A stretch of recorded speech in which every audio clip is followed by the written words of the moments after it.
On the November 14, 2025 episode of WWE SmackDown, Ripley and Sky assembled in the ring to hype up the upcoming Women's WarGames match and originally announced that Flair and Alexa Bliss would be joining as their teammates.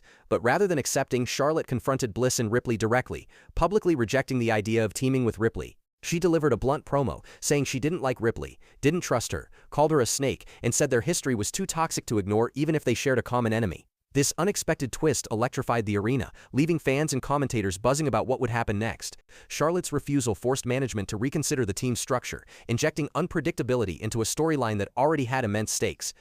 Her candid words not only heightened tension between herself and Ripley, but also cast doubt on whether this faction could ever function as a cohesive unit. As the segment unfolded, Alexa Bliss seemed caught in the middle, her allegiance uncertain.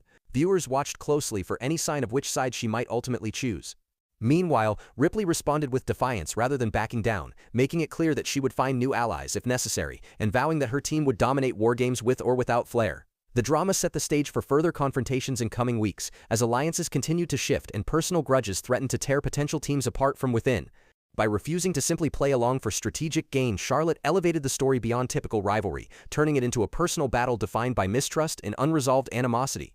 This layered conflict promises to make Women's WarGames one of the most unpredictable matches in recent WWE history.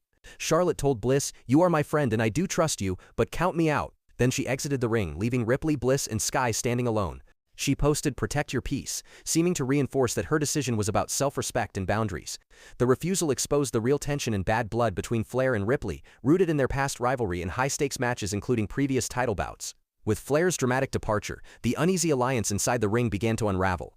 Bliss and Sky exchanged wary glances, both aware that Charlotte's absence shifted the balance of power. Ripley's steely expression betrayed a mix of satisfaction and anticipation. She knew that every decision now carried extra weight. The crowd buzzed with speculation as Flair's message resonated beyond social media. It became clear her choice was not just personal but strategic. This bold assertion of boundaries reignited old wounds between Flair and Ripley, reminding everyone of their storied history. Each confrontation had been more than just a contest for titles. It was a battle for supremacy and respect. Now, with alliances fraying and tempers flaring, the stage was set for new rivalries to emerge and unresolved grudges to come crashing back into the spotlight. Fans could sense that this latest twist would have lasting consequences for all involved, especially as each competitor recalibrated their loyalties in pursuit of victory. It threw the WarGames plans into jeopardy. The team that was supposed to be 5-member now lost a member, creating uncertainty ahead of the event. With only 4 participants remaining, the group faced significant disadvantages in both strategy and morale. The missing member left crucial roles unfilled, making it difficult to execute their original tactics and leaving vulnerabilities that their opponents could easily exploit. As the event drew closer, tension mounted among the team. They urgently needed to decide whether to recruit a replacement or adapt their entire approach on short notice.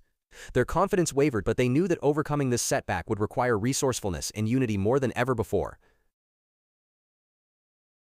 Despite the refusal, a few days later Flair intervened when her former teammates Bliss, Ripley, Sky were attacked backstage by the heel team.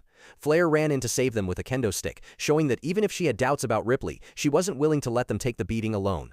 Following that rescue, there was a backstage meeting arranged, led by Bliss, where Flair and Ripley spoke, apparently hashing out their issues. After that talk, Flair accepted to rejoin the Women's WarGames team. This decision not only strengthened the team's unity but also sent a clear message to their adversaries. Internal conflicts would not weaken their resolve. Flair's willingness to put aside personal differences for the greater good demonstrated her commitment to both her teammates and the upcoming WarGames match. The renewed alliance between Flair, Bliss, Ripley, and Sky reinvigorated morale within the group, instilling confidence that they could overcome any challenge together. With Flair back on board, preparations intensified as each member brought unique strengths and strategies to the table. Their backstage reconciliation became a turning point, transforming former tensions into mutual respect and determination. Now united by a common goal, the Women's WarGames team emerged stronger than ever, ready to face their rivals head-on with unwavering solidarity. Officially, the WarGames lineup was confirmed. The team became Flair, Ripley, Bliss, Sky, and AJ Lee.